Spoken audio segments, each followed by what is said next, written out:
ಇವತ್ತಿನ ವಿಡಿಯೋದೊಳಗ 9ನೇ ಲೇಖನ ಮೂಢನಂಬಿಕೆ ವಿರೋಧಿ ಶರಣರು.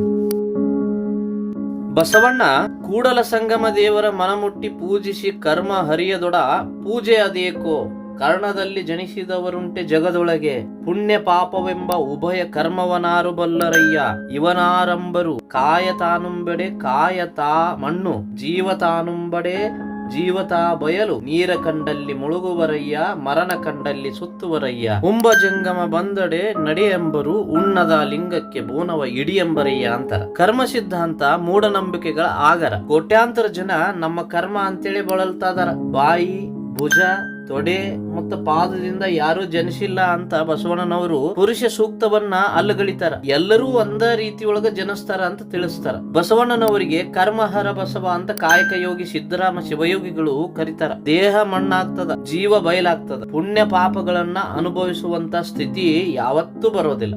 ಆದ್ರ ಆಚಾರವೇ ಸ್ವರ್ಗ ಮತ್ತು ಅನಾಚಾರವೇ ನರಕ ಆಗಿರೋದ್ರಿಂದ ಮಾನವರು ತಮ್ಮ ಜೀವಿತಾವಧಿಯೊಳಗ ಪುಣ್ಯ ಪಾಪಗಳನ್ನ ಅನುಭವಿಸ್ತಾರ. ನದಿಯೊಳಗ ಮುಳುಗಿದ್ರ ಪಾಪ ಪರಿಹಾರ ಆಗೋದಿಲ್ಲ. ಮರ ಸುತ್ತಿದ್ರ ಪುಣ್ಯ ಬರೋದಿಲ್ಲ. ಉಣ್ಣಲಾರದ ಲಿಂಗಕ್ಕ ಎಡಿ ಹಿಡಿತಾರ. ಹಸಿದವರು ಬಂದ್ರ ಮುಂದಕ್ಕೆ ಕಳಿಸ್ತಾರ. ಹಿಂಗ ಮೂಢನಂಬಿಕೆಗಳು ಜೀವ ಕಾರುಣ್ಯವನ್ನು ಕಳಿತಾವ. ಚನ್ನಬಸವಣ್ಣ ಹೇಳ್ತಾರ, ಲಿಂಗ ಬಿದ್ದಿತ್ತೆಂಬರಯ್ಯ ಲಿಂಗ ಬೀಳಲು ಬಲ್ಲುದೆ, ಭೂಮಿ ತಾಳಲು ಬಲ್ಲುದೆ. ವಾರ ತಿಥಿ ಸುಮೂರ್ತವೆಂಬ ಲೌಕಿಕದ ಕರ್ಮವ ಮಾಡಿದಡೆ ನಿಮ್ಮ ಸದ್ಭಕ್ತರಿಗೆ ದೂರವಯ್ಯ ಕೂಡಲ ಚನ್ನ ಸಂಗಮ ದೇವ. ನಂದಿ ಉಂಗುರ, ನಾಗಕುಂಡಲ ಮೊದಲಾದ ಭವಿಶೈವದ ಮುದ್ರೆಗಳ ಧರಿಸಲಾಗದು. ಹಸಿವಿಲ್ಲದ ಮದ್ದು ಕೊಟ್ಟೇನು ಅಶನವ ನೀಡೆಂಬಂತೆ ಕೇಚರದ ಮದ್ದು ಕೊಟ್ಟೇನು ತೊರೆಯ ದಾಂಟಿಸೆಂಬಂತೆ. ನರಗುರಿಗಳು ಮೂಢನಂಬಿಕೆಗೆ ಒಳಗಾಗ್ತಾರ. ಕೈ ಒಳಗಿನ ಲಿಂಗ ಬಿದ್ದಾಗ ನೊಂದುಕೊಂಡು ಪ್ರಾಣ ಕಳ್ಕೊಂಡವರು ಅದರ. ಈ ಮೂಢನಂಬಿಕೆಯನ್ನು ಚನ್ನಬಸವಣ್ಣವರು ವಿರೋಧ ಮಾಡ್ತಾರ. ವಾರ ತಿಥಿ ಸುಮೂರ್ತಗಳನ್ನ ತಿರಸ್ಕಾರ ಮಾಡ್ತಾರ. ಶೈವರ ಮುದ್ರೆಗಳನ್ನ ವಿರೋಧಿಸ್ತಾರ.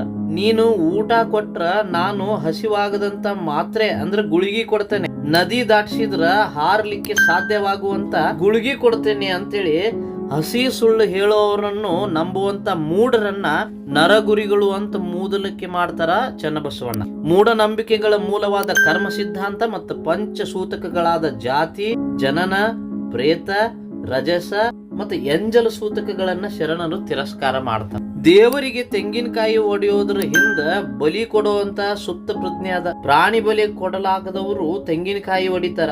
ಇದು ಕೂಡ ಪ್ರಾಣಿ ಬಲಿಯಂಗ ಮೂಢನಂಬಿಕೆಯೇ ಆಗ್ಯದ. ಲಿಂಬಿಕಾಯಿ ಮತ್ತು ಬೂದುಗುಂಬಳವನ್ನ ಪೂಜೆಗೆ ಬಳಸಬೇಕು ಅಂತೇಳಿ ಶರಣರು ಹೇಳಿಲ್ಲ.